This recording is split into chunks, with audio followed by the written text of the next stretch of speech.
When we first met, you said something that is literally still resonating in my brain today. And it was about business leaders, leaders in general. And it's that they're suffering privately while publicly being complicit in behavior that harms everyone. And we're talking about the people who make the rules ostensibly. Sure. How on earth did we get here? Well, I want to provide a little bit of context. And Please thanks do. for having me on the podcast. It's a pleasure. Over the last sort of 30 years, I've had the good fortune to sort of spend 18 years as an ad creative in Australia, Europe, and the US. So I had that perspective. Mm-hmm. And also, I've been a writer for a long time and I've spoken to over 500 CEOs. So I just want to provide that context for what I'm going to say, because it's not just coming out of nowhere. And what I would share is that my experience, whether it's through coaching, whether it's through consulting, whether it's through the work we do for brands, is that there's this dissonance between what it means to be a leader publicly and what it means privately. And by that, I mean that the market forces out there, which, are institutionalized through things like quarterly reporting and earnings calls and so on, incentivize certain behavior. Leaders in every capacity, whether you're a founder, whether you're the CEO of a public company, they have to respond to, because that's the expectations that are sort of projected onto them. At the same time, in many, if not most cases, they know privately that the direction we're headed is wrong. And by that, I mean what we're asking of the planet to provide for business, the way that business is showing up and serving increasingly a few rather than the majority of people out there. And really, if you pull that forward and look at these trend lines and where they're headed, the future does not look that bright.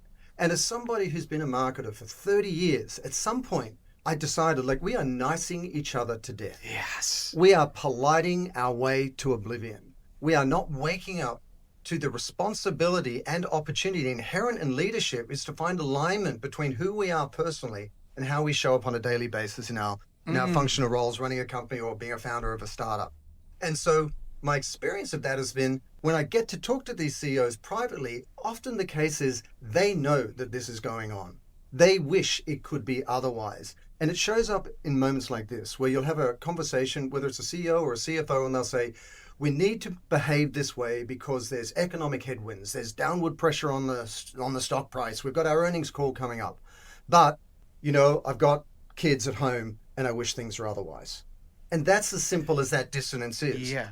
And so all of that is to say that this is very human in terms of that experience that leaders are all sharing. But at some point, we've got to accept the responsibility to change that. And as someone who is guilty of sort of trying to invite and kind of nice everyone to death for the last 15 years at WeFirst to sort of embrace a more purposeful and sustainable approach to capitalism, I personally am at a point where I've realized we're not getting far enough fast enough. And it's got to stop, because the only people it's going to hurt are ourselves, the employees that work for us, and the children we all care about. Oh my goodness. Could not have said it better myself. And I think, to your point, the concept of responsibility has been so twisted, because I think a lot of those leaders, I think that's where they think this is coming from. They're responsible to keep things running. They're responsible to make the every, stockholder smile. What else are you responsible for as a human being and as a parent and as just that? I think that is something where I think they're kind of getting it wrong. I think the intention might be good, but the execution is sorely, sorely lacking. Yeah, it's true. I think there's a lack of integration between the various hats we all wear in life. I'm a man, I'm a father, I'm also a CEO, a boss, and you've got to get some alignment between all of those. And none of this is Pollyanna, none of this is pie in the sky, none of this is activist in nature. For the love of God, where are we headed? Yes. Seriously. Sincerely. Where are we headed if we continue to do what we're doing right now? And just coming back to your word, responsibility. If you break it out, it is your response, your ability to respond in a certain way. And if the onus is on each of us in a leadership capacity to respond more responsibly towards our future and others, then, where does it start? Do we wait for the markets to change? Not likely. Do we wait for our colleagues to go first? Unlikely. How far can we kick the can down the road before we actually assume that responsibility individually and be more choiceful about where we work, the accounts we work on, how they show up, what products we make, how they go to market, and what signals we're sending to everybody and the ripple effect that causes out in the marketplace that individually may not be a lot, but collectively, as more and more people do it, then the market forces shift. And just look at the beauty industry years ago. No one was talking about ingredients and chemicals and so on, and they've shifted. Right. Look at the food industry. Now everyone's screaming from the shopping aisle as to the integrity of how they source their materials and so on. Look at the energy sector and how it's moved forward. Look at automotive, how it's moved forward.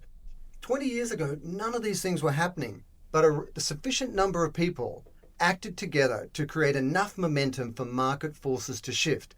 So all I'm saying is if we really want to be selfish, if we really want to put our own self-interest front and center of what we're doing, we've got to make sure the whole can thrive so that parts within it can do well.